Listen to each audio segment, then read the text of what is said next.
12వ అధ్యాయంలో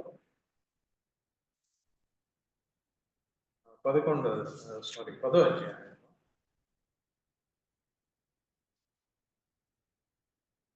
32 నుండి వచనాలు. ఎబ్రీ పత్రిక 10వ అధ్యాయం 32 నుండి 39. అయితే మీరు వెలిగింపబడిన మీట్ల శ్రమలతో కూడిన గొప్ప పోరాటము సహించిన పూర్వపు దినములు జ్ఞాపకమునకు తెచ్చుకొనుడి. ఒక విధముగా చూచితే మీరు నిందలను బాధలను అనుభవించుట చేత 10 మందిలో ఆరడి పరిస్థితి. మరి ఒక విధముగా చూచితే వాటిని అనుభవించిన వారితో పాలివారైతిరి. ఎలాగనగా మీరు ఖైదులో ఉన్న వారిని కరుణించి మీకు మరి శ్రేష్టమైనదియు స్థిరమైనదియునైన స్వాస్యమున్నదని ఎరిగి మీ ఆస్తి కోల్పోవుటకు సంతోషముగా ఒప్పుకొంటిరి. కాబట్టి మీ ధైర్యమును విడిచిపెట్టకుడి, దానికి ప్రతిఫలముగా గొప్ప బహుమానము కలుగును. మీరు దేవుని చిత్తమును నెరవేర్చిన వారై వాగ్దానము పొందు నిమిత్తము మీకు ఓరిమి అవసరమై ఉన్నది. ఇక కాలము బహు కొంచెముగా ఉన్నది. వచ్చుచున్నవాడు ఆలస్యము చేయకవచ్చును. నా ఎదుట నీతిమంతుడైన వాడు విశ్వాసమూలముగా జీవించును గాని అతడు వెనుక తీసిన ఎడల అతని యందు నా ఆత్మకు సంతోషం ఉండదు. అయితే మనము నశించుటకు వెనుక తీయవారము కాము గాని ఆత్మను రక్షించుకొనుటకు విశ్వాసము కలిగిన వారమై ఉన్నాము. చదివిన భాగంలో దేవుని యొక్క గొప్ప రక్షణ పొందుకున్న మనం అందరం కూడా ఒక రక్షణలోనే ఉన్నాం. పడిపోయే అవకాశాలు, దేవుడి నుంచి దూరమయ్యే అన్ని ఛాన్సెస్, ఏ అబద్ధికుడు, ఏ సాతాన్ అయితే యోపు వృక్షం దగ్గర మనల్ని మోసం చేసి సొంత తెలివితేటల ప్రకారం జీవించమని ప్రేరేపించి అటు పంపించారో, అదే సాతాన్ ఈ రోజు కూడా ఇంకా ఆయన టైం చాలా తక్కువ అని తెలిసి ఇంకా యాక్టివ్గా ఉన్నారు.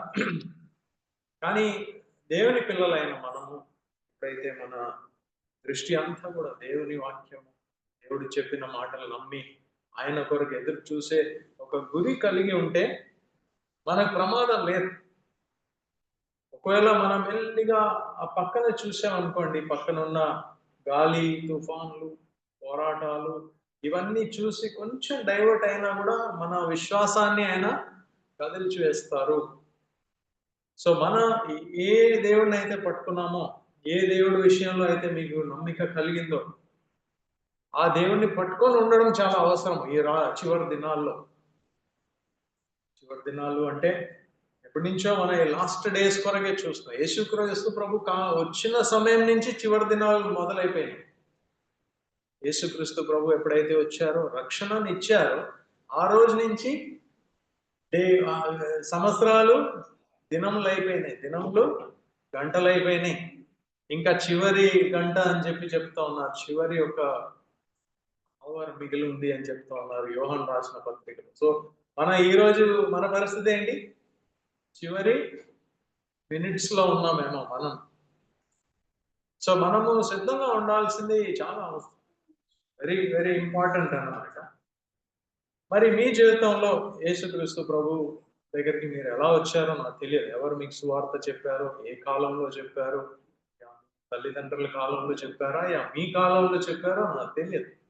కానీ అందరూ కూడా అంతకుముందు మనం ఒక లాంటి జీవితంలో జీవిస్తూ ఉండగా, నేను కూడా ఒక క్రిస్టియన్ ఫ్యామిలీలోనే జన్మించాను. కానీ చాలా కాలం నా ఇష్ట ప్రకారం జీవించాను.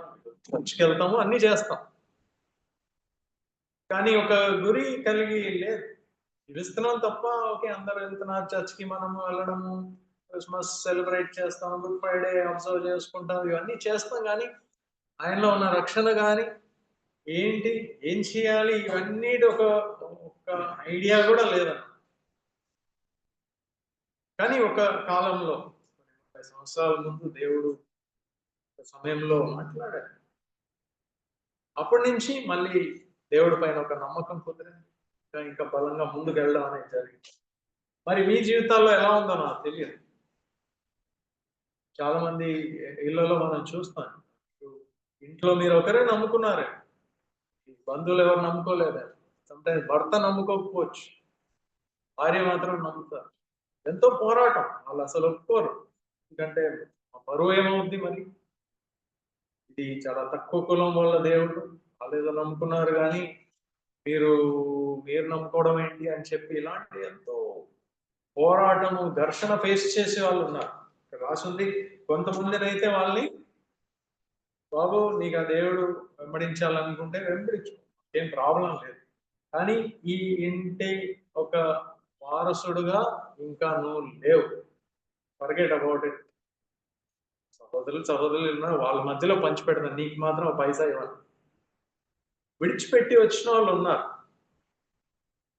మనకు కూడా తెలుసు, కొంతమంది సాక్ష్యాలు ఉన్నాయి. మరి మీ జీవితంలో ఎలా జరిగిందో, ఇలాంటి పోరాటంతో కూడిన, గొప్ప పోరాటంతో కూడిన, సమస్యలతో కూడిన ఒక పోరాటము, అవన్నీ మనం ఎదుర్కొని ముందుకు వచ్చి ఉన్న వారై ఉన్నాం.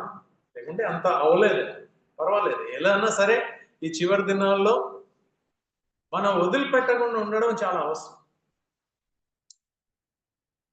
వాళ్ళ ఆస్తులు కానీ ఆ కాలంలో అక్కడ రాసుంది, ఆ 33, 34 వచనాలు చూస్తే, మన 10 మందిలో అవమానపరచడం అనేది జరిగింది చాలా మంది, కానీ వాళ్ళు ఓర్చుకొని ఉన్నారు, ఆస్తులు పట్టుకోపోయారు. ఇక రాబోయే కాలం ఎలా ఉంటుందో తెలియదు, మీరు నేను సిద్ధంగా ఉండాలి. ఎలా కాలం మారిపోతా ఉందో తెలియదు మనకి. గ్లోబల్ గా చూస్తే, న్యూస్ పేపర్ చదివితే మనకు ఆటోమేటిక్ గా చుట్టూ చూసే విషయాల్లో మనకు అర్థం అయిపోద్ది, ఇంత ముందు ఉన్నట్టు లేదు, అంత మారిపోతాం. ఇంకా శాంతి సమాధానానికి అయితే వెళ్ళట్లేదండి, అంతవరకు గ్యారంటీ కదా. చూసే విషయాల్లో ఇంకా ఇంకా పోరాటము, డిస్టర్బెన్స్లు పెరిగిపోతాం. ప్రత్యేకంగా క్రైస్తవులుగా ఉండడం కొంచెం కొంచెం ఇంకా ఇంకా టైట్ అయిపోతాం. సో మనం ఆ కాలంలో వరకు ఏమవదు అనుకొని సడన్ గా ఏదో అయినప్పుడు అందరూ కంగారు పడిపోయి చాలా మంది విశ్వాసం నుంచి పడిపోతారు. కొంతమంది అంటారు చైనా కాలంలో, చైనా దేశంలో అసలు సువార్త అన్ని కానీ చాలా, అసలు లోపలికి వెళ్ళే అవకాశమే లేదన్నమాట. చాలా కష్టమైన పరిస్థితులు, ఎంతోమంది మిషనరీస్ వెళ్ళారు. అంటే ఇప్పుడున్న ఒక ఏమంటారు పొలిటికల్ సిచ్యువేషన్ వచ్చే మునుపు కొంచెం ఫ్రీగానే ఉంటుంది, జనాలు వెళ్ళి సువార్త ప్రకటించారు, అన్ని చేశారు. కానీ వాళ్ళు వెళ్ళిన వాళ్ళు యేసుక్రీస్తు ప్రభు వచ్చేస్తారు, ఇంకా మనకంతా సుఖమే, హ్యాపీయే, ఇంకా మనకి ఏ సమస్య ఉండదని చెప్పి ప్రకటించారు. కానీ యేసు ప్రభు రాలేదు, కానీ గవర్నమెంట్ మారిపోయింది. దాంతోపాటు మొత్తం చర్చిలు కానీ అన్ని కూడా మూసివేశారు. ఇప్పుడు ఇలా కూడుకోవడానికి లేదు, ఎక్కడ చర్చ్లో మీటింగ్ పెట్టుకోవడం, ఒకే ఒక సెంటర్లో ఒక చర్చ్ ఇచ్చేస్తారు, అందరు అక్కడికి వెళ్ళడమే, ఇంకా ఎక్కడ వెళ్ళడానికి లేదు, ఇంట్లో చేసుకోవడానికి లేదు, ఏమీ లేదు. సో ఆ కాలంలో చాలా మంది విశ్వాసం నుంచి పడిపోయారు. ఎందుకంటే వాళ్ళు బోధ చేసే వాళ్ళు శ్రమల గురించి బోధ చేయలేదు, సిద్ధంగా ఉండాలి, సమస్యలు వస్తాయి అనే విషయం బోధ చేయలేదు. సో ఈ రోజు కూడా మనకేం లేదు అంటే క్రైస్తవులుగా మారిపోయాం, ఇంకా అంత సుఖంగానే జరుగుతాయి, అన్ని మన దినం కావాల్సిన అన్ని జరిగిపోతాయి, మనకు కావాల్సిన అన్ని దేవుడు ఇప్పిస్తారు. ప్రమోషన్లు అన్నా సరే, అపిల్లలు అన్నా సరే, వాళ్ళ మ్యారేజెస్ అన్నా సరే, ఇల్లులు అన్నా సరే, ఇవన్నీ దేవుడు ఇప్పిస్తారు, ఇంకా మనకి ఏ కష్టము లేదు అనుకొని బోధ చేసే అనేక చర్చలు ఉన్నాయి. పాస్టర్లు మరి ఎందుకు అది చెప్పరో తెలియదు, కానీ ఎందుకంటే మీరు ఒక్కొక్కరు వెళ్ళిపోయారు అనుకోండి, వాళ్ళ ఇన్కమ్ సమ్టైమ్స్, చర్చ్ అనేది చాలా మందికి ఒక ఇన్కమ్, చాలా గ్రాండ్ గా ఉంటది అసలు చర్చెస్ చూస్తాము, చాలా డెవలప్ చేసి చాలా పెద్దగా అయిపోతుంది, చాలా మంది వస్తూ ఉంటారు, దానిలో అన్ని రకాల మ్యూజిక్, ఆర్పాటాలు అన్ని తప్పు కాదు, కానీ ఎక్కడో తేడా ఉందేమో అనిపిస్తుంది, ఎక్కడో మంచి సువార్త, నిజమైన విషయం, నిజమైన వార్త ప్రకటించబడట్లేదేమో అని ఒక సందేహం వస్తాం. డౌట్ వేర్ వాళ్ళు సరైన రీతిగా, సరైన సిద్ధపాటులో నడిపించట్లేదు. వాళ్ళు ఎలా చేసినా కూడా మీరు నేను సిద్ధంగా ఉంటాము. ఇక్కడ రాసుంది అనేక కష్టాల్లో మనం వెలిగింపబడిన తర్వాత గొప్ప పోరాటం, దాంట్లో వాళ్ళు ఎంతో శ్రమలు సహించి ఒక్కొక్క కాలం దాటి 35వ వచనం చెప్తా ఉన్నది, మీరు ఇంతవరకు వచ్చారు. హెబ్రీ పత్రిక 10:35లో మీరు ఇంత దూరం వచ్చారు, మీరు ధైర్యం విడిచిపెట్టకండి. మీ బహుమానం చాలా గొప్పది. చాలా గొప్ప బహుమానం మీ కొరకు ఎదురుగా ఉన్నది. ఇంత దూరం వచ్చాక అది పోగొట్టేసుకోకండి అని చెప్పి. ఇంతకుముందు బహుశా ఎగ్జాంపుల్ నేను షేర్ చేసి ఉంటాను. నాకు అదే గుర్తొస్తుంది. స్టోరీ తెలుసు కదా, మన ఇసుక మీద ఇల్లు కట్టిన వ్యక్తి, అలాగే బండ మీద ఇల్లు కట్టినాడు. కరెక్ట్. అలాగే హోటల్ పక్క, మన బీచ్ పక్కనే మంచి హోటల్స్ వస్తాయి కదా చాలాసార్లు. ఒక ఆయన టకటకట కట్టేశారు. ఇక్కడ బాగా బిజినెస్ నడుస్తుంది, బీచ్ బాగుంది కదా అని చెప్పి బీచ్ దగ్గర పెద్ద హోటల్ కట్టేశారు. చాలా ఫాస్ట్ గా కట్టేశారు. ఇంకో వ్యక్తి ఏమో ఆయన జస్ట్ బీచ్ కి దాటి, రోడ్ దాటి అవతల వచ్చిన బండ ఉంటే దాని మీద కట్టేశారు ఆయన ఇల్లు. కొంచెం దూరం ఉంటది బీచ్ కంటే, కానీ బండ మీద కట్టేశారు. ఈ బీచ్ దగ్గర ఉన్నది ప్రతిరోజు ఆ కట్టిన నెక్స్ట్ డే నుంచి జనాలు రావడం, అందరూ ఏదో ఒక పార్టీ చేసుకోవడం, బర్త్డే సెలబ్రేషన్, మ్యారేజ్ సెలబ్రేషన్ అన్ని చేసుకొని శుభ్రంగా ఎంజాయ్ చేస్తున్నారు. ఈ పైన ఉన్న హోటల్ ఏమో రావట్లేదు. మొత్తం ఆయన ఆల్మోస్ట్ డల్ అయిపోయాడు. రోజు ఆయన మేబీ ఒకరో ఇద్దరు వస్తున్నారేమో, బట్ తర్వాత ఆయన చూస్తున్నారు కింద, ఎంత గ్రాండ్ గా వీళ్ళు చేస్తున్నారు, నేనేమో ఇలా ఉంది ఏంటి, మన బిజినెస్ అంతా దెబ్బ కొట్టేసింది, ఇంకా మూసేయడం బెటర్ అని చెప్పి అలా అలా అధైర్యపడి ఒక కాలం బాగా గడిచింది. ఇదేమో వాళ్ళు ఆస్తుల మీద ఆస్తులు పెరిగిపోతున్నాయి, వాళ్ళకి బిజినెస్ పెరిగిపోతుంది. ఈయన చాలా రోజులు చూశాడు, బాగా ఓర్చుకున్నాడు, చాలా ఓర్చుకున్నాడు. రోజు అధైర్యపడిపోయి దిగి ఇక్కడ కూర్చొని టైం వేస్ట్ చేసుకున్నాం అని చెప్పి పార్టీ జరుగుతూ ఉంటే ఈయన వెళ్ళిపోయాడు. ఆ రోజు రాత్రి కింద ఉన్న ఇసుక మీద కట్టిన సెటప్ అంతా కూడా ఎగిరిపోయింది. దానిలో ఉన్న మనుషులందరూ ఎగిరిపోయారు. ఈ బండ మీద ఇల్లు కట్టిన యజమాని కూడా ఎగిరిపోయాడు. బండ మీద ఉన్న ఇల్లు దూరం మనము ప్రయాణం చేసి దగ్గరకు వచ్చిన తర్వాత విడిచిపోయి వదిలిపెట్టాక ఎదురుగా జస్ట్ కొద్ది దూరం వెళ్ళగానే గొప్ప బహుమానం ఉన్నది అనేది మనం గుర్తుపెట్టి, అపహాసం చేసే వాళ్ళు అంటారు, ఎప్పుడండి ఎప్పటి నుంచో ఇలాగే ఉంది. పేతురు గారు వాళ్ళకి ఏమంటున్నారండి, 2 పేతురులో 3వ అధ్యాయంలో, మర్చిపోయారండి, అలాగే ఉండింది.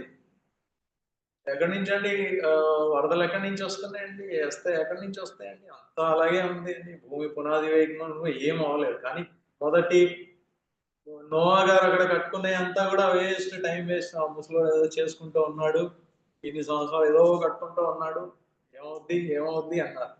మొదటి వర్షం చినుకులు పడే వరకు కూడా ఎవరికి ఏమీ అర్థం అవ్వలేదు. ఎవరికి వరదలు వచ్చిన తర్వాత వాళ్ళకి అర్థం అవ్వలేదంట, అస్సలు ఐడియా కూడా లేదు. కాంట్ ఈవెన్ ఇమాజిన్ అన్నమాట ఇలా జరుగుతుందని. పేతురు గుర్తు చేస్తున్నారు, అపహాసం చేసుకుంటూ తిరిగారు. ఆ రోజు ఓన్లీ 8 మంది రక్షింపబడ్డారు, ఓడలో ఉన్న వాళ్ళే తప్ప ఇంకెవరు రక్షింప. ఇది కూడా అదేంటి, అలాంటి కాలమే అంటున్నారు, నోవా కాలం లాంటి కాలములు. అందరూ బాగానే ఉంటారు. ఈ రోజు జస్ట్ ఇలా ఉన్నారు, మనం ప్రసంగం వింటాం, బయటికి వెళ్ళిన సీన్ మారిపోదు మొత్తం. ఎవ్రీథింగ్ మే చేంజ్.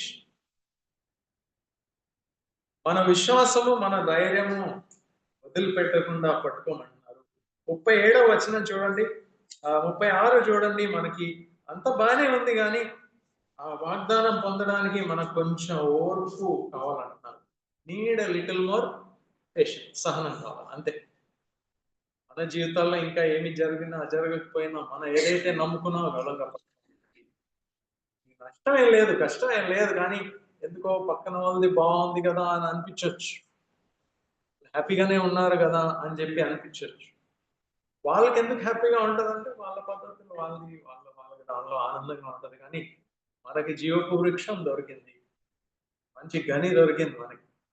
ఇది వదిలేసి ఇంతకంటే తక్కువ దానికి ఎలా వెళ్తామండి అసలు? స్థిరమైన స్థలం వదిలిపెట్టేసి కింద ఉన్న చెత్త గురించి ఎలా వెళ్తామండి? జాగ్రత్తగా ఉందాం, ఎందుకంటే ఎవరన్నా టెంప్ట్ అయ్యే ప్రమాదం ఉంది. అందుకు let us be very very careful ఈ విషయంలో. ఇక్కడ చెప్తున్నారు, ఓర్పు మనకి చాలా కావాలన్నారు. తర్వాత 37వ వచనం చూడండి.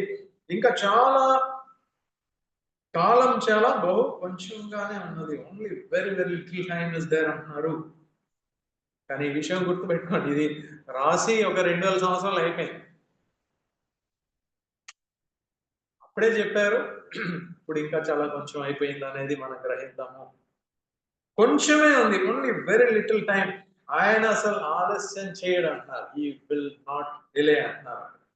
37వ వచనం, నా ఒక నీతిమంతుడు విశ్వాసం మూలంగా ఆయన జీవిస్తారు, కానీ అతడు వెనక తిరిగితే అది నా ఆత్మ ఆయనలో సంతోషం. ఎవరు వెయిట్ చేశారు, ఇంకా మీరు బ్యాక్కి వెళ్ళిపోతే నేనేం చేయలేను, జస్ట్ వెయిట్ లిటిల్ వైల్ అంటున్నారు. కానీ మన ఎబ్రీ పత్రిక రాసిన ఆయన చెప్తున్నారు, రక్షణ మనం అలా మనం ఇలా వెనక వెళ్ళే వాళ్ళుగా లేము, మనం ధైర్యంతో ఉండేవాళ్ళుగా ఉన్నామని చెప్తున్నారు. ఇదే మాట మన హబక్కుక్ లో కూడా చదువుతాము. యాక్చువల్లీ ఈ కొటేషన్ ఏదైతే 37, 38 వచనాలు హబక్కుక్ అనే ఒక ప్రవక్త రాసిన అక్కడి నుంచి తీశారు. అక్కడ ఒకసారి వెళ్ళి చదువుకుందాము ఇదే మాటలు.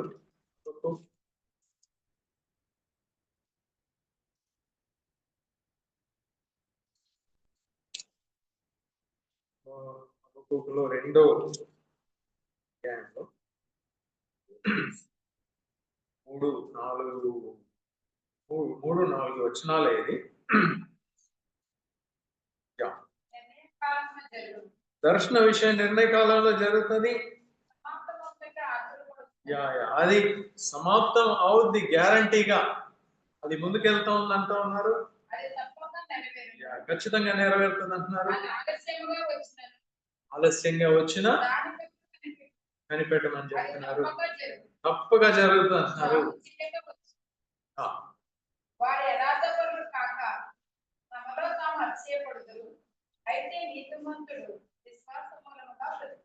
ఈ హబక్కుక్ ఒకవేళ మీరు చదువుంటే, ఒకవేళ దీని గురించి ధ్యానం చేస్తుంటే, సింపుల్ గా చెప్పాలంటే ఈ స్టోరీ, హబక్కుక్ అనే ప్రవక్త ఉండేవాళ్ళు. దేవుని అందరూ ప్రవక్తల్లాగా దేవుడు పాతకాలంలో మాట్లాడారు, మనతో అందరితో మాట్లాడుతూనే వచ్చున్నారు ఇప్పటి వరకు.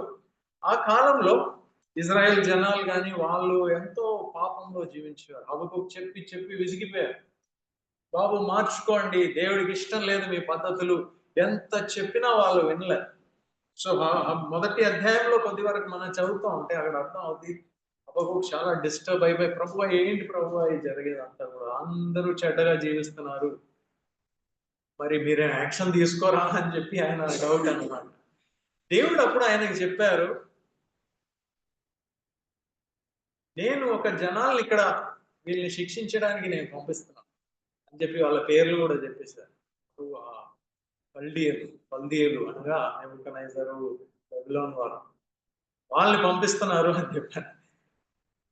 ఈయన విన్నారు, కొద్ది వరకు మేబీ ఏదో దేవుడు ఉగ్రత రాబోతోంది అనుకున్నారు, కానీ మళ్ళీ ఆయనకి టెన్షన్ పడుతుంది. అదేం ప్రభు, శిక్షించడం బానే ఉంది, వాళ్ళు తీసుకొస్తారేంటి ప్రభు అని చెప్పి మొదలుపెట్టారు. ఆయన చాలా బాధపడి టెన్షన్ లో ఉన్నారన్నమాట. తర్వాత చదువుకోండి అని. తర్వాత ఈ ప్రవక్త అర్థం చేసుకున్నారు, వీని పద్ధతులు చాలా వేరుగా ఉంటాయి, ఆయన ఏ సమయంలో ఎవరిని రప్పిస్తారో ఎలా చేస్తారో తెలియదు. అందుకే హబక్కుక్ చివరి వచనాలు మనం చూస్తాం, జూరుపు చెట్లు పూయకుండాను దేవుడు కొరకు వెయిట్ చేయడమే, ఆయన ఏం చేస్తే ఆయన చేసుకొని అండి. కానీ ఇలాంటి పరిస్థితుల్లో నేను నా కాళ్ళైనా లేడీ కాళ్ళ చేసి ఉన్నారు, స్థిరంగా ఉంటాను. సో మనం కూడా ఈ చివరి దినాల్లో దేవుడు ఏమేమి చేస్తారో, ఏమేమి మారిపోతే సిచ్యువేషన్స్ తెలియదు, కానీ భయపడకండి. అన్నిటి మధ్యలో మన కాళ్ళు స్థిరమైన స్థలంలో ఉంటారు. కొంచెం స్థలమే ఉండొచ్చు, కానీ అది స్థిరమైన స్థలం దేవుడు మనకి ఇస్తారు. మనం అందరిలాగా అమ్మో ఏమేమో అయిపోతుంది, ఏదేదో జరిగిపోతుంది అనుకోకండి. వాళ్ళు ఏదైతే కుట్ర అంటున్నారో మీరు కుట్ర అనకండి. వాళ్ళు ఏదో బండకట్టు అంటున్నారో మీరు బండకట్టు. మీ దేవుడు, మీరు ఆయనకి భయపడండి. మనుషులు భయపడే వాటికి భయపడకండి, మనుషుల్ని భయపడకండి, ఆయన్ని భయపడండి. యెషయా గ్రంథంలో 8వ అధ్యాయంలో చాలా ఉంది, అది వేరే ఒక తర్జుమలో రాసింది, మీరు దేవునికి భయపడితే ఇంకా దేన్ని భయపడాల్సిన అవసరం లేదు. దేవుడు అంటే ఒంట్లో భయం లేకుంటే అంటే దేవుడు భయం అంటే ఆయన మాటలు లెక్క చేయకుండా ఆయన ఎన్ని ఆజ్ఞలు చెప్పినా కొన్ని లైట్ తీసుకోవడం, కొన్ని చేయకపోవడం, కొన్ని చేయడం, మనకి ఏదైతే ఇష్టం అది చేయడం, మిగతా అన్ని మానేయడం అని చేస్తే దేవుడు అంటే ఒంట్లో భయం లేకుంటే మీరు జీవితంలో అన్ని విషయాల్లో భయపడాలి. ఆరోగ్య విషయంలో భయపడాలి, ఆస్తుల విషయంలో భయపడాలి, బంధువుల విషయంలో భయపడాలి, శత్రువుల విషయంలో భయపడాలి. చాయిస్ మనది. ఐదర్ అన్ని భయపడుతూ జీవించండి, లేకుంటే దేవుణ్ణి మాత్రం భయపడండి. మిగతా అంతా కూడా సరిగా సెట్ అవుతుంది. దేవుడు మనతో ఈ చెప్తున్నారు ఈ విషయం. ఇక్కడ రాసుంది, ఖచ్చితంగా జరుగుతుంది, ఖచ్చితంగా జరుగుతుంది. అది కొంచెం లేట్ అయినా పర్వాలేదు, మీరు కనిపెడుతూనే ఉండండి. ఎంతవరకు వెయిట్ చేస్తామండి? ఇంకో 10 రోజులు వెయిట్ చేయమంటారా? తర్వాత మన మార్గం మనం చూసుకున్నామా? పేతురు చెప్పారు, ప్రభు ఎక్కడికి వెళ్తాం ప్రభు, ఈ మాటలు వదిలేసి మేము ఎక్కడికి వెళ్తాం అండి అన్నారు. ప్రభు అడిగారు, మీరు కూడా వెళ్ళిపోతారా? అందరు వెళ్ళిపోతున్నారు, వెళ్ళిపోండి కావాలండి. ప్రభు మీ దగ్గర జీవపు వాక్యం ఉంది, ఎక్కడికి అదే తీర్మానం కూడా తీసుకోవాలి. Don't go anywhere. వాక్యం జీవంతో కూడిన వాక్యం.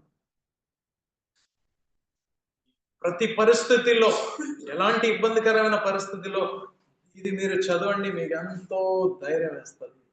పిరికితనంలో మధ్యలో ధైర్యం ఇస్తుంది, దిగులు మధ్యలో మీకు ధైర్యం ఇస్తుంది. ఇంట్లో సందేహం లేదా? ఆ జీవితంలోనే చూసాను ఎన్నోసారి. అసలు డిప్రెషన్ లో ఏంటి నెక్స్ట్ పరిస్థితి అన్న సమయంలో దేవుని వాక్యము అది మ్యాజిక్ లాగా మార్చేస్తుంది అన్నమాట. పరిస్థితి ధైర్యం వచ్చేస్తుంది. పరిస్థితులు ఎదుర్కోవడానికి, సమస్యలు ఎదుర్కోవడానికి ఈ మాటలు, ఈ వాక్యము మన వదిలిపెట్టకూడదు. కొంచెం లేట్ అయినా పర్వాలేదు అంటున్నారు, కొంచెం లేట్ అయినా వెయిట్ చేయండి అంటున్నారు. రైట్. అక్కడి నుంచి ఈ చివరి దినాల్లో ఇది మనకు ఖచ్చితంగా జరుగుతుంది. ఎప్పుడు జరుగుతుందో అనేది తెలియదు. ఒకసారి మత్తయి సువార్తకి వెళ్దాము. మత్తయి సువార్తలో అక్కడ 3-4 సంఘటనలు యేసుక్రీస్తు ప్రభు రాసుంది. దాని నుంచి కొన్ని లెసన్స్ మనం నేర్చుకుందాము. ఈ చివరి దినాల్లో మనం ఎలా ఎదుర్కొంటూ రెడీగా ఉండాలనే విషయము. మత్తయి సువార్త 24వ అధ్యాయము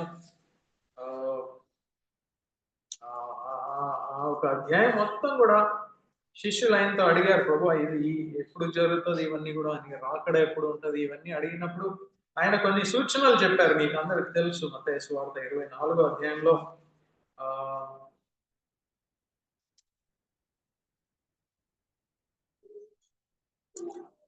వాళ్ళు అక్కడ మీకు గుర్తుంటే అన్ని కూడా చదవడానికి అంత టైం లేదు. 24వ అధ్యాయంలో మత్తయి సువార్తలో శిష్యులు యేసుక్రీస్తు ప్రభుతో వాళ్ళు బాగానే తిరుగుతూ ఉన్నారు, హ్యాపీగా తిరుగుతూ ఉన్నారు. యేసుక్రీస్తు ప్రభు పక్కన ఉంటే ఎవరికేం ప్రాబ్లం లేదు, ఎందుకంటే ఏ సమస్యకైనా ఆయన పరిష్కారం ఇచ్చేస్తారు. మనకి టెన్షన్ ఏముంది? హ్యాపీగా వాళ్ళు తిరుగుతూ వాళ్ళ కళ్ళ దృష్టి ఆ దేవాలయం మీద పడింది. ఉంది కదా ప్రభు దేవాలయం అంటే, ప్రభు దేవాలయం బానే ఉంది, ఈ రోజు బాగుంది కానీ రేపు బాగోదు. వాళ్ళు షాక్ అయిపోయారు. అదేంటి ప్రభు అంటే, ఒక రాతి మీద ఒక రాయి. ఆయన అనేక విషయాలు ఇంకా చెప్తూ, ఇవన్నీ ఎప్పుడు జరుగుతుంది, ఏంటి మీరు ఏం మాట్లాడుతున్నారు అని అడగగానే సో మెనీ థింగ్స్ ఇంక్లూడింగ్ చివరి దినాల్లో ఉన్న సూచనలో ఒకటి ఏంటంటే 5వ వచనము, అనేకులు ఆయన పేరు మీద వస్తారు. నేనే క్రీస్తు అంటే అక్కడ మళ్ళీ కన్ఫ్యూజ్ అయిపోకండి. నేనే క్రీస్తు అని చెప్పి ఏ ఒక మోసగాడు కూడా రాడు. సపోజ్ మీ దగ్గర వచ్చి నేనే క్రీస్తునండి అంటే ఎవరన్నా నమ్ముతారండి? అక్కడ చెప్పే ఆ స్టేట్మెంట్ మనం అర్థం చేసుకోవడంలో కొంచెం తప్పు. వచ్చే వాళ్ళందరూ యేసువే క్రీస్తు అని చెప్పి వస్తారు అని చెప్తున్నారు. యేసువే క్రీస్తు అని చెప్పి వస్తారు. That he is the Christ. ఆయన్ని ప్రకటించే వాళ్ళే మోసం చేస్తారు. సో జాగ్రత్త. యేసుక్రీస్తు నామంతో మీ మధ్యలో వస్తారు. యేసుక్రీస్తు నామంలోనే నేను ప్రకటిస్తున్నట్టే వాళ్ళు ప్రకటిస్తారు. Be careful. చుట్టూ చూస్తేనే మనకు అర్థమైపోతుంది విషయాలు ఎలా ఉంది అనేది. మోసకరమైన పరిస్థితులు. దాంతో ఏమవుతుందో తెలుసండి, క్రైస్తవులు ధైర్యం పొందుకొని సంభవం ఈ లోకంలో ప్రభు కొరకు నిల్చోవాలి. ప్రభు దగ్గర మనకి అన్నీ ఉండకపోవచ్చు అండి. మీకు ఎంత అయితే మీ జీవితానికి అవసరమో అది మాత్రం ఖచ్చితంగా ఉంటుందండి. ఎక్కువ ఉండదు, తక్కువ కూడా ఆయన ఎంత కావాలో అంతే ఇస్తారు. ఎందుకు మనకి అది బాగా తెలుసు. ఎందుకంటే మనకు అన్ని ఉంటే ఆయనని మనము లెక్క చేయం, ఆయన దగ్గరికి వెళ్ళాం, మన రక్షణ పోగొట్టేసుకుంటాం. అన్నిటికంటే చాలా విలువైంది. ఒకరోజు ఆయనతో ఉండాల్సిన అది మనం ఉండము. సో ఏది ఇంపార్టెంట్ అండి? ప్రభుకి తెలుసు మీకు ఏమి ఇంపార్టెంట్. ఏది మీ దగ్గర ఉంచితే మీరు ఉంటారో తెలుసు, ఏది తీసివేస్తే మీరు ప్రభు దగ్గర ఉంటారో ఆయన బాగా తెలుసు. కనుక ఆయన ఎంత ఇవ్వాలో అంతే ఇస్తారు. ఎక్కువ ఎవరు తక్కువ. మీరు అనొచ్చు కొంతమంది క్రిస్టియన్స్ కి బాగా ఎక్కువ ఉంది కదండి, వాళ్ళు సాక్ష్యం కూడా చెప్తారు, ప్రభు నాకు భలే జాబ్ ఇచ్చారు, దాంట్లో డబుల్ శాలరీ అయిపోయింది, అవన్నీ అంటారు. మంచిదే, దేవునికి స్తోత్రం, అలా వస్తే తప్పేం లేదు. కానీ చూసేవాళ్ళు అమ్మో నాకు డబుల్ శాలరీ ఎందుకు రావట్లేదు, ప్రభు నాకు ఎందుకు తక్కువ చేస్తున్నారు అని, ఎందుకు నాకు లోడ్ చేశారు అనేది అనుకుంటారు చాలాసార్లు. అలా అనుకోకండి. అలాగే మీరు సాక్ష్యం, మీరు ఒకవేళ మీ ఇంట్లో జరిగిన మేలు విషయంలో సాక్ష్యం వస్తే కొంచెం జాగ్రత్తగా ఉండాలండి. ఎందుకంటే మీరు ఏం చెప్తున్నారు, మీరు చెప్పే సాక్ష్యం అవతల వ్యక్తిని ధైర్యపరుస్తుందా అధైర్యపరుస్తుందా అనే విషయం కూడా చెప్పాలి. మేము చాలా ప్రార్థన చేశామండి, ప్రార్థన చేశాము, దేవుడు ఉన్నారండి. 3 రోజులు ఉపవాసం అండి చేశామండి, దేవుడు ఉన్నారు. ఇల్లు వచ్చేసిందండి, నా పాపకు మ్యారేజ్ సెట్ అయిందండి. ఇక్కడేమో ఆ కాంగ్రిగేషన్ లో మీ సాక్ష్యం వింటున్నారు, వాళ్ళు 2 సంవత్సరాల నుంచి ప్రార్థన చేస్తున్నారు, వాళ్ళకేం జరగట్లేదు. అక్కడ వాళ్ళు ఏమనుకుంటారండి, ఏదో తేడా, బాగానే ఉన్నారు దేవుడి దృష్టిలో, ఏదో మంచి వాళ్ళు, మనమే ఏదో అధైర్యపడి వెళ్తారండి. సాక్ష్యం వినేసి సంతోషంగా సాక్ష్యం చెప్పుకుందని నేను చెప్పట్లేదు, కానీ చెప్పే చూసుకోండి ఎవరు ఉన్నారు, ఎవరు ఉన్నారు, ధైర్యపరిచే మాటలు చెప్పాలి.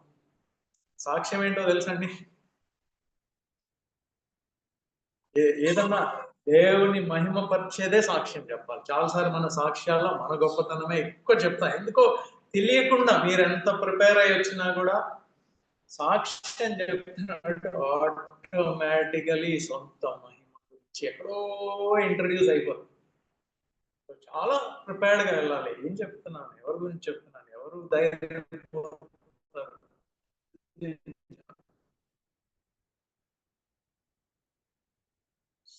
సిలువలో ఉన్న మధ్యలో ఉన్న దొంగ ఉన్నాడు కదా, అలాంటి సాక్ష్యం విన్నారు. ఆయన ఏం సాక్ష్యం ఇస్తారండి? అఫ్కోర్స్ ఆయన సాక్ష్యం చెప్పలే, డైరెక్ట్ పరలోకాన్ని చేరిపోయారు అనుకోండి. ఆయన ఏం చెప్పుంటారండి?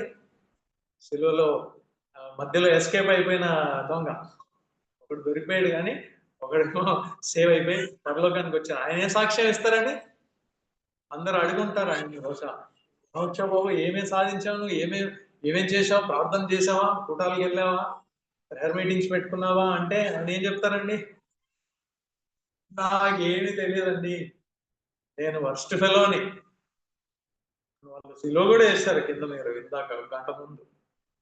కానీ నేను రక్షించబడ్డా, ఎలా రక్షించబడ్డా నాకే తెలియదండి. చాలా వరకు మన సాక్ష్యాలు అలాగే ఉండాలి. ఐ డోంట్ నో అండి, ప్రభు నేను దుష్టుని దుర్మార్గుని, ఆయన చేశారు, ఎందుకు చేశారో నాకు ఇంతవరకు నాకే అర్థం అవ్వలేదండి. మీకేం అర్థం అవుతుంది? నిజంగా దేవుడు చేసిన కార్యాలు అలాగే ఉంటాయి. I really don't know. నాకు చేసిన దేవుడు మీకు కూడా ఖచ్చితంగా ఏదో విధంగా చేస్తారు.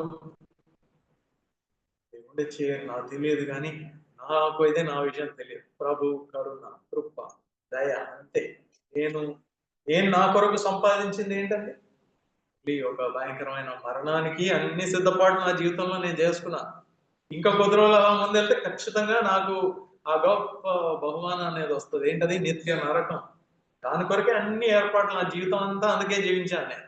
కానీ దేవుని దయ, ఎక్కడో ఆయన తగిలారు, ఎవరో నాకు సువార్త చెప్పారు, చెవిలో మాట పడింది, ఎందుకో హృదయంలో విశ్వాసం కలిగింది. నేనైతే నమ్మను, కానీ ఎందుకో హృదయంలో ఒక చిన్న విశ్వాసం కలిగింది, ధైర్యం కలిగింది. అప్పటి నుంచి నమ్ముకున్నాను, నా జీవితం మారిపోయింది. సో మనం ఈ చివరి దినాల్లో మోసకరమైన సాక్ష్యాలు కానీ, మోసకరమైన చర్చస్ లో కానీ మన ఏదేదో వినేసి లాస్ట్ డేస్ లో మోసం జరిగింది. ఇంకో విషయం తెలుసండి, చివరి రోజుల్లో ఒక సూచన, అనేకులు విశ్వాసం నుంచి త్వరగానే తొలగిపోతుంటారు. ఈ కాలంలో మనం చూస్తే చాలా మంది చర్చెస్ కనపడతారు. అటు పాపం ఆ సైడ్ లో చూస్తే విలేజ్ అందరూ క్రైస్తవులు ఉన్నారు అంట. ఫుల్ విలేజ్ ఇట్సెల్ఫ్ క్రైస్తవులుగా ఉన్నారు. కానీ ఇవన్నీ చూసి మనం చాలా క్రైస్తవం చాలా పెరిగిపోతుందని అనుకోకండి. మనుషులు జనాలు పెరుగుతున్నారు, చర్చ్కి వెళ్ళే వాళ్ళు పెరుగుతున్నారు, కానీ శిష్యులు పెరుగుతున్నారో లేదో తెలియదు. యేసుక్రీస్తు ప్రభుని వెంబడించే వాళ్ళు ఉన్నారో లేదో తెలియదు.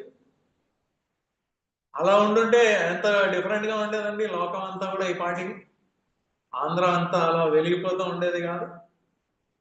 అదేం వెలగట్లేదు. మోసాలు క్రైస్తవులే చాలాసారి అలాంటి మోసాలు లంచాల్లో ఫ్రంట్ లో ఉన్నవి మనం చూస్తూ ఉన్నాం.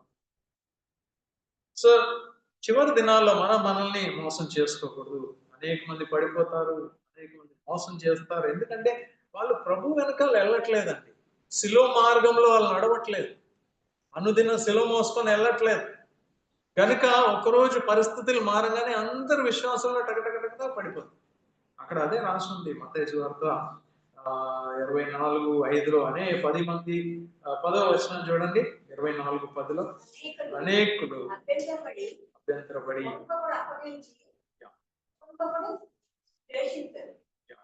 అలాగే 11, 12 ఇవన్నీ చూస్తే అబద్ధ ప్రవక్తలు రావడము, అనేకుల్ని మోసం చేయడము, అక్రమం విస్తరించడము, ప్రేమ చల్లాడము. కానీ ఇక్కడ కూడా అదే మాట చెప్తున్నారు, మీరు అంతం వరకు విశ్వాసము పట్టుకోవాలి, సహించాలి. అదొకటే మనకు ఆప్షన్.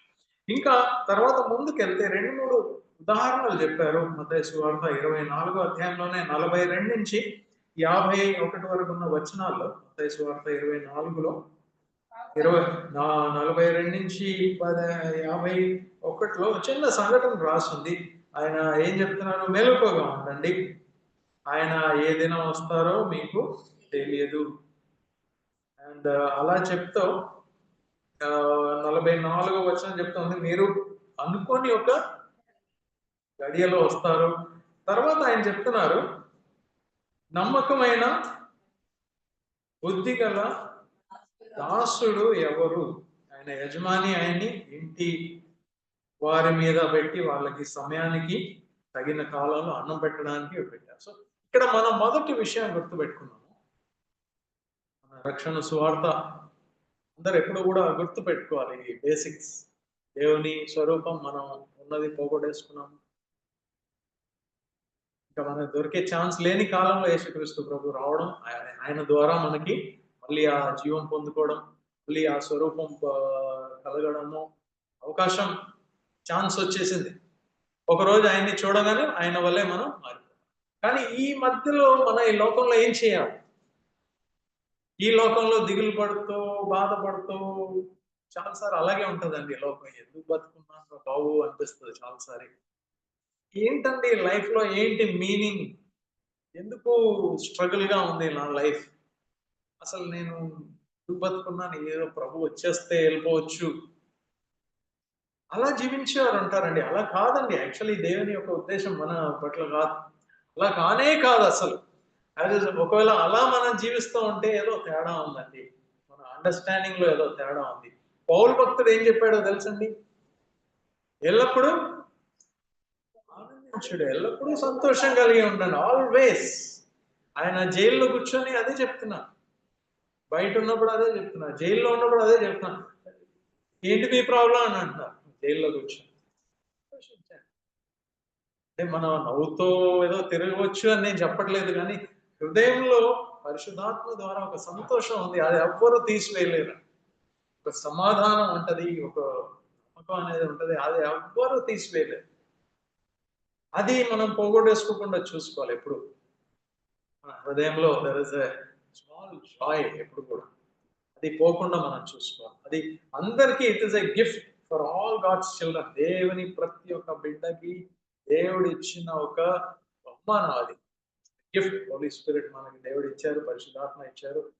ఆత్మ ద్వారా వచ్చే ఆ సంతోషము ఎవరికి పోకూడదు. యేసుక్రీస్తు ప్రభు ఆయన జీవించిన కాలం అంతా కూడా ఎంత స్ట్రగుల్స్ ఉన్నా కూడా, ఎంత ఇబ్బందులు ఉన్నా కూడా, ఆయన ఆయనలో దేవుని యొక్క ఆత్మ, పరిశుద్ధాత్మ ఉండడం బట్టి ఆల్వేస్ జాయ్ఫుల్. ఆయన ఎప్పుడు దిగులుగా కానీ, డిప్రెషన్ లో కానీ, రేపు ఏమవుద్ది అని వరి అవుతూ కానీ ఎప్పుడు లేదు. మనం చూడండి మన జీవితంలో ఎంత వరి అవుతుంది, వరి వరి వరి వరి, యాంగ్జైటీ, టెన్షన్లు, భయాలు, ఇవన్నీ పోగేసుకుంటాం.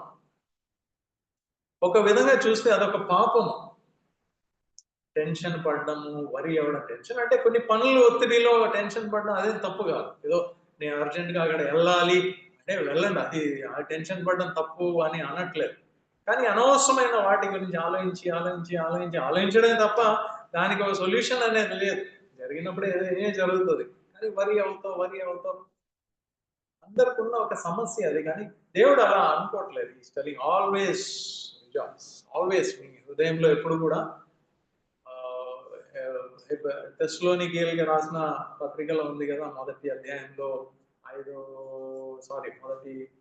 మొదటి పత్రిక 5వ అధ్యాయంలో 16, 17, 18 ఏమని రాసి ఉందండి? అది ఎల్లప్పుడూ ఆనందించుడి, ఎల్లప్పుడూ సంతోషముగా ఉండుడి, ప్రతి పరిస్థితుల్లో మీరు ప్రతి విషయం నందు కృతజ్ఞతాస్తుతులు ఎప్పుడు ప్రార్థన చేస్తూ ఉండండి. ఇది ఏమంటున్నారు? ఇది దేవుని చిత్తం. క్రీస్తు యేసులో ఉన్న వారి విషయంలో ఇది దేవుని చిత్తం. మరి మనకి జరిగేది ఏంటండి?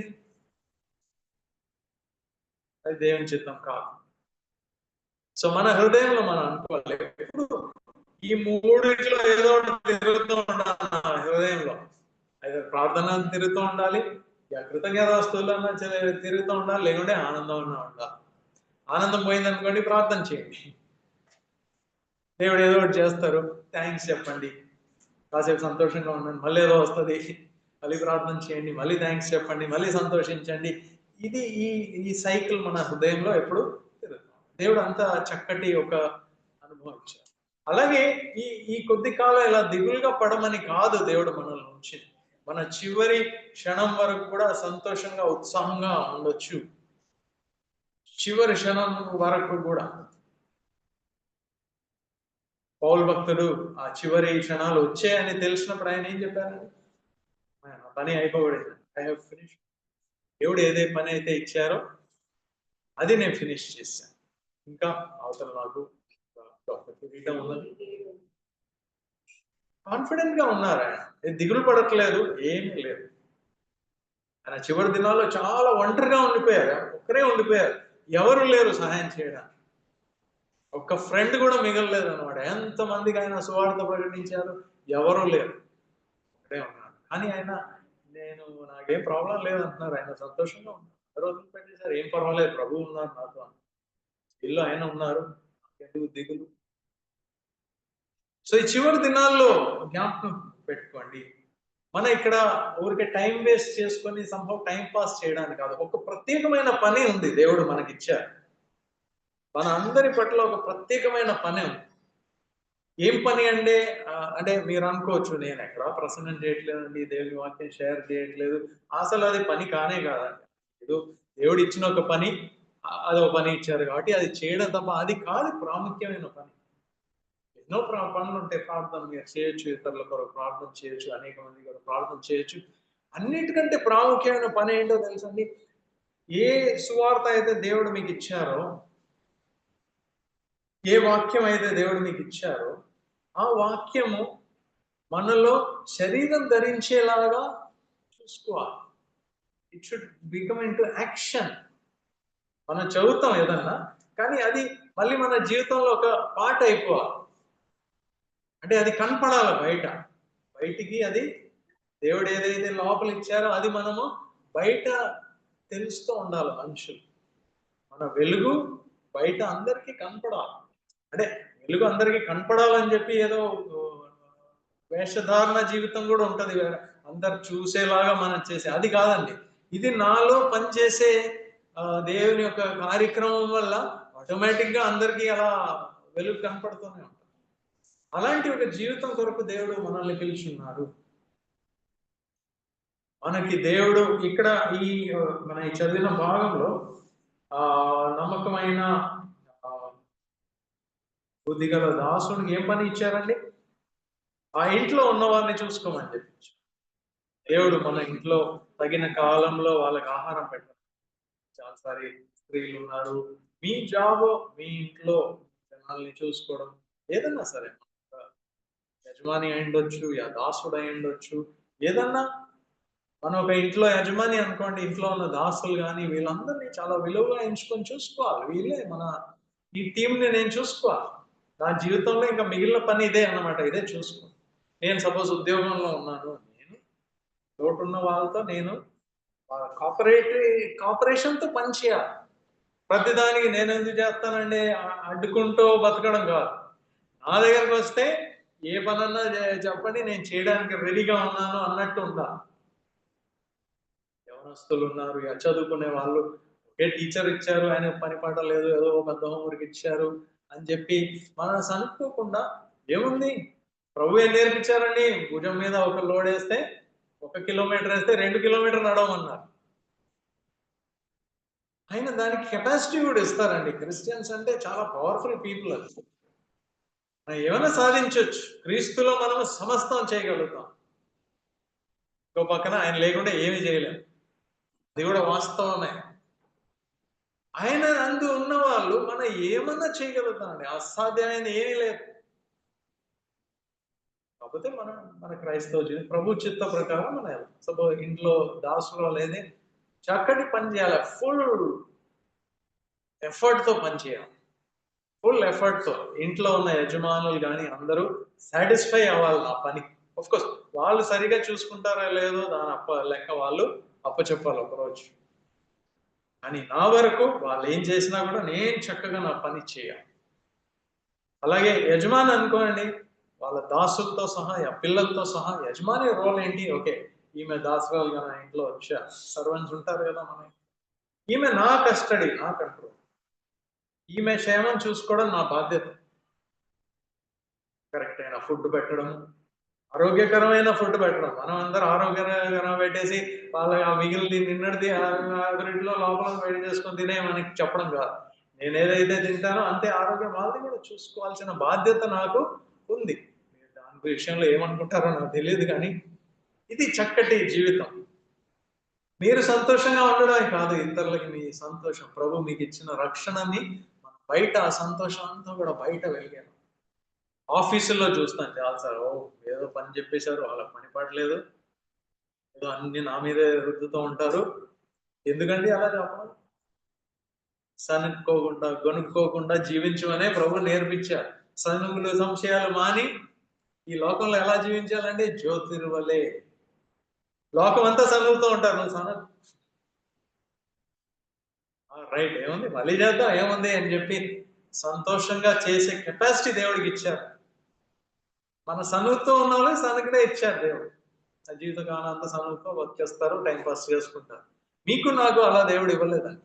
ఎప్పుడు అన్ని విషయాల్లో సంతోషంగా, ఎంత కష్టం కలిగిన హృదయంలో ఓకే నా ప్రాబ్లం ఉన్నారు కదా, ఆయన్ని కదా నేను ఆయన దాసుడు కదా. వీళ్ళు ప్రమోషన్ ఇవ్వకుంటే ఏమైంది, డబ్బులు ఇవ్వకుంటే ఏమైంది, కొన్ని డబ్బులు లేట్ ఇస్తే ఏమైంది, ఆ యజమాని ప్రభు, ఆయన కొరకు నేను పనిచేస్తాను. ఇంత ఇచ్చినా ఇవ్వకపోయినా ఆయన కొరకు పనిచేస్తున్నాను కనుక నాకు కొత్త ఎనర్జీ ఉంటుంది. ఇవన్నీ కూడా మనము మంచి బుద్ధి గల దాసుడు వల్లే ఉండాలి. ఒకప్పుడు బుద్ధి లేదు మనకి, దానిలో సందేహం లేదు. ఏమనుకుంటారో నాకు తెలియదు, కానీ ఒకప్పుడు బుద్ధి లేకుండా జీవించారు. ఈరోజు బుద్ధి గల వారు ఏం చేస్తారు, దేవుడు అప్పచెప్పిన పని కంపల్సరీ చేయాలి. కానీ ఇంకా కొంతమంది ఉంటారు 58వ అధ్యాయం వాళ్ళు ఎప్పుడు వస్తారు ప్రభు అంటున్నారు, ఎప్పుడు వస్తారో మనకు తెలియదు. అక్కడ ఏం రాసి ఉందండి, అతను పక్కన వాళ్ళతో గొడవపడడం, కొట్టడము, తాగడము. ఒకరోజు ప్రభు వచ్చేసినప్పుడు ఏం చేస్తారండి, ఏం చేయలేదు. తర్వాత ఈ కన్యకలో ఒక స్టోరీ మనం చూస్తాం. అక్కడ కూడా మొదటి స్టోరీలో ఏం చూసామండి, దేవుడు మనకి రక్షించబడిన మనకి అందరికి ఒక పని ఇచ్చాడు. ఆ పని చూసుకొని ఆ చుట్టూన్న మిగతా వాళ్ళకి ఆహారం పెట్టడం, ఆ గొర్రెల్ని కాయండి, గొర్రెల్ని మేపండి, చూసుకోండి, వాళ్ళ ఆహారం పెట్టండి, ఇదే మన పని, మన చుట్టూన్న వాళ్ళకి చూసుకోవడం. రెండోది బుద్ధి లేని కన్యకలు, బుద్ధి గల కన్యకలు మనం ఏం చూస్తామండి? వాళ్ళ ఇద్దరి మధ్యలో డిఫరెన్స్ ఏంటండి? ఇద్దరు కూడా పెళ్లి కొడుకుని ఎదుర్కోవడానికే వెళ్ళారు, కానీ ఇద్దరి మధ్యలో ఎక్కడ డిఫరెన్స్ వచ్చిందండి? సిద్ధపాటు ఏంటది? ఆ సిద్ధిలో నూనె పట్టుకొని వెళ్ళారు, అదే తేడా వచ్చింది. అయ్య బాబోయ్, ఆ ఒక్క కారణం వల్ల వాళ్ళు మిస్ అయ్యారా అంటారా? దాని వెనకాల చాలా చరిత్ర ఉంటుందండి. ఆ రోజు మిగతా వాళ్ళందరూ బాబోయ్ తీసుకువెళ్ళాలండి, బై ఛాన్స్ లేట్ అయింది అనుకోండి, మనము ఆయిల్ ఉండాలి. వీళ్ళు మరి వీళ్ళెందుకు సిద్ధం అవ్వలేదండి?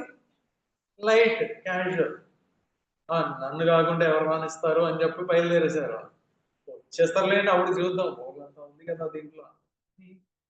సరిపోదండి, సరిపోదు. ఇప్పుడు మనకు తెలుసు టైం అలా డిలే అయిపోతుంది, ఇంకా లేట్ అవుతుంది, ప్రభు ఇంకా రాలేదు, ఇంకా రాలేదు, ఇంకా సో మనకు ఖచ్చితంగా అది ఎక్స్ట్రా నూనె ఉండాల్సిందే.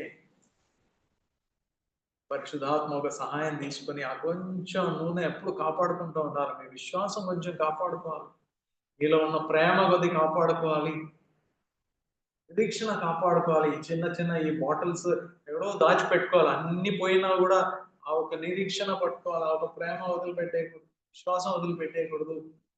ఆ చిన్న దీపం సడన్ గా అందరూ వాళ్ళలాగే మనం కూడా అలసిపోతాము, నిద్రపోతాము, కానీ ఆయన వచ్చారు అనగానే టక్కని మేల్కొని మన దగ్గర నూనె ఉంది కాబట్టి సెట్ చేసుకుని మనం వెళ్ళిపోవచ్చు, పెళ్లి కొడుకుకి ఎదురు చూసుకోవచ్చు. మిగతా వాళ్ళందరూ ఏదో ప్రభు మమ్మల్ని రానివ్వమంటే సారీ మీరెవరో నాకు తెలియదు అన్నారు.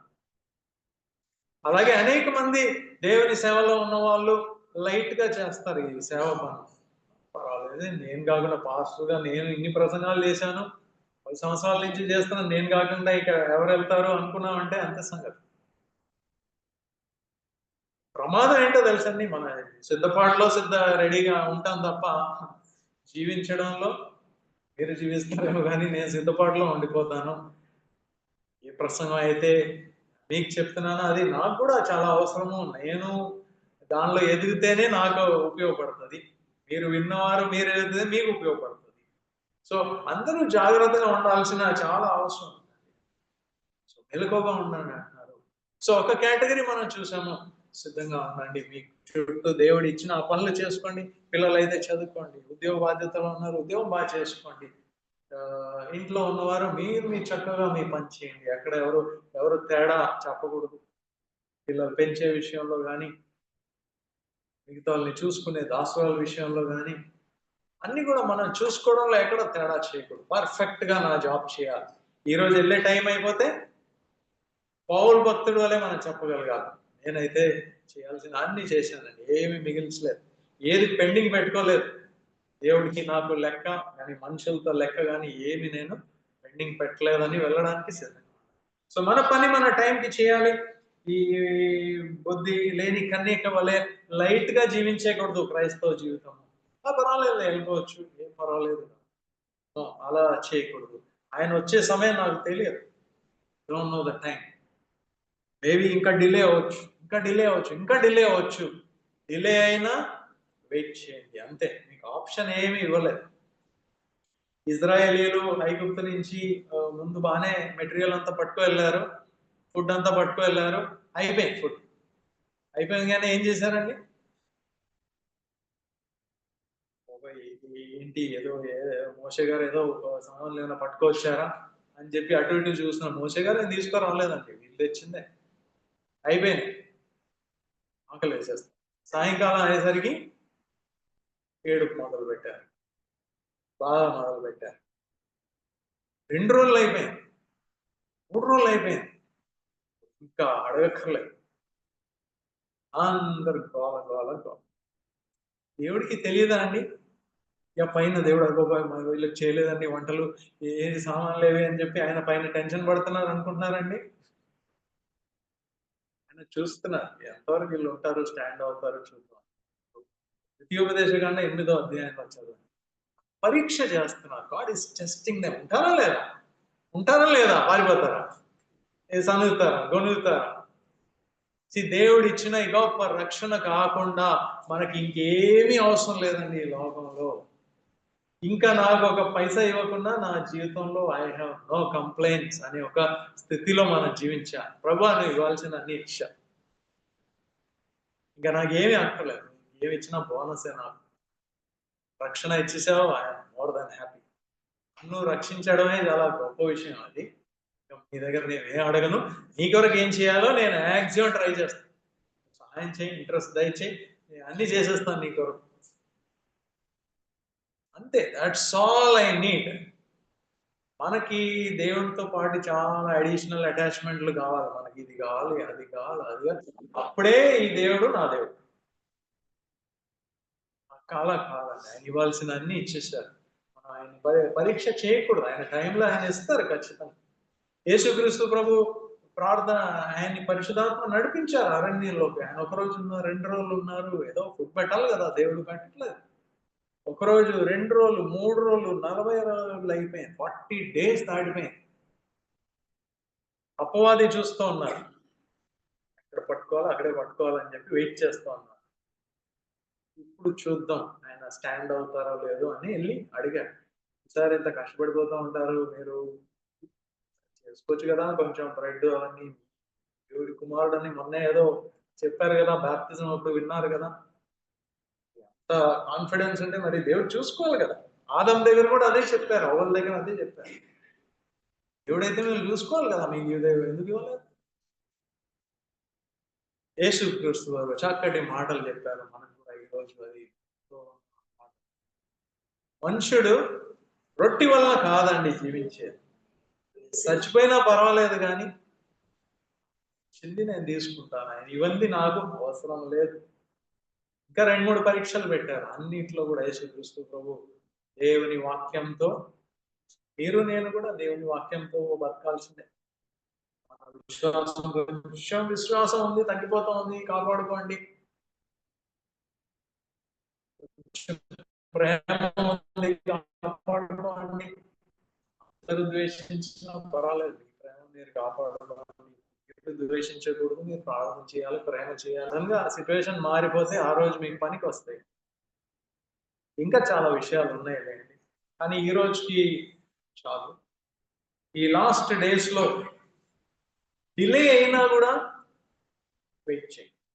ఎంతకాలం వెయిట్ చేయమంటారు? నన్ను అడగకండి, వెయిట్ చేయండి అంతే. డిలే అయినా వెయిట్ చేయండి. ఎంతకాలం మనకు తెలియదు, ఆ సమయం, ఆ దినము ఎవరికి తెలియదు.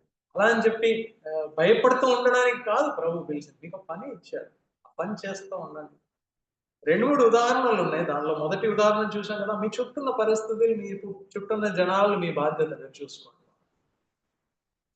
వృధాప్యంలో ఉండి నేనేం చేయగలుగుతా అండి, ఎవరు నన్ను పట్టించుకోరండి ఉండాలి. ప్రార్థన, ఇంకా మీ బ్రెయిన్ పని చేస్తుంది కదా, ప్రార్థన చేయండి. ఇతరుల కొరకు, పిల్లల కొరకు ప్రార్థన చేయండి. చర్చ్ లో మిగతా వాళ్ళ గురించి ప్రార్థన చేయండి.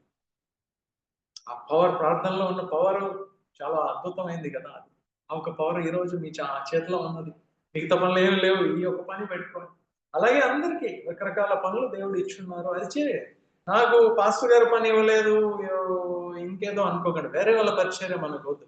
మీకు దేవుడు ఏదైతే చెప్పారో అది చేయండి. చిన్న పని, వంట అన్నా సరే నమ్మకంగా చేయండి. బెస్ట్ పని చేసివ్వండి, బెస్ట్ పని చేసివ్వండి చాలు.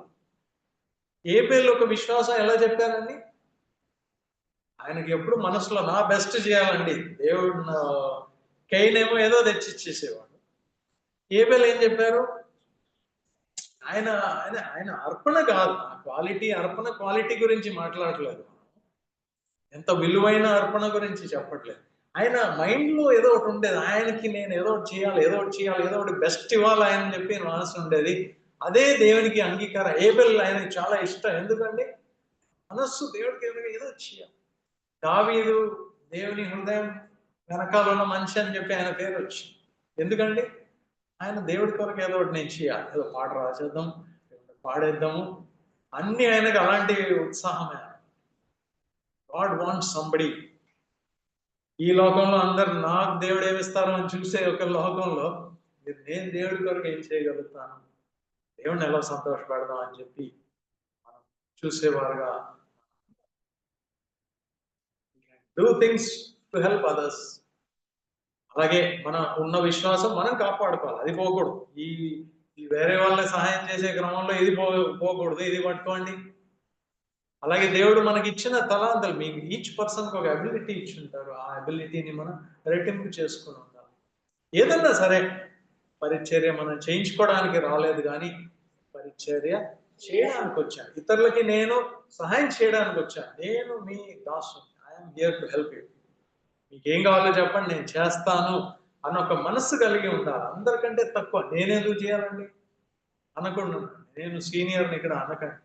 యేసుక్రీస్తు ప్రభు వారు ఎవరు చేయలేని పని అందరూ అటు ఇటు హాయిగా కూర్చునేసారు కుర్చీల మీద. అది పాదాలు ఎవరు కడుగుతారు? అది అక్కడ పద్ధతి లేదు.